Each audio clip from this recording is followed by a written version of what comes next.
নাইনটিসে বিয়ের কোণে যেভাবে সাজানো হতো, হে ভগবান, দেখেছো এখনো পর্যন্ত মেয়েটাকে একটু কেউ সাজিয়ে দেয়নি।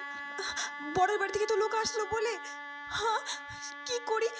এই পুটি, পুটি, হ্যাঁ মা, এই পুটি, যা তাড়াতাড়ি তো চম্পা বৌদিকে ডেকে নিয়ে আয়। ও তো বলেছিল তো দিদিকে সাজিয়ে দেবে, এখনো কেন আসছে না? ওইদিকে তো বরের বাড়ির লোক আসলো বলে।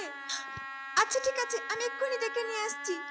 কি গো কাকি, এই তো আমি চলে এসেছি, এক্ষুনি মাধবীকে সাজিয়ে দিচ্ছি, তুমি আর একদম চিন্তা করো না। ওই তো চলে এসেছি বৌদি। আরে তোমার এতক্ষণ আসার সময় হলো, কখন সাজাবে বলো তো মেয়েটাকে? মেয়েটা তো সন্ধ্যা 6টায় লগ্ন, তাড়াতাড়ি সাজিয়ে দাও ওকে। আর বলো না, ঘর সংসারের সব কাজ সেরে তারপরে আসতে হলো। আরে কিছুটি দেরি হয়নি, আমি এক্ষুনি দেখো না অল্প সময়ের মধ্যে কত সুন্দর ঝটপট করে সাজিয়ে দিই। বরের বাড়ির লোক এসে একদম চোখ ফেরাতে পারবে না। এই পুটি, হাতে হাতে তো চম্পাবতীর কি লাগবে না লাগবে সব করে দে, ঠিক আছে? আমি যাই ওদিকটা দেখি গা। বৌদি চলো চলো, দিদি ওই ঘরে আছে।